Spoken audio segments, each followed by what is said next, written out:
এটা শুধু আমাদের না, এটা পুরো ভোলাবাসীর বিজয়।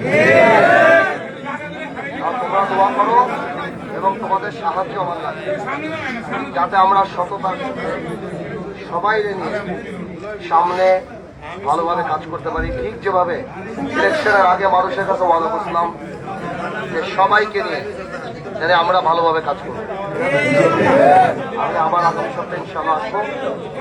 আজকে চলে যাচ্ছি, ইনশাল্লাহ দেখা হবে।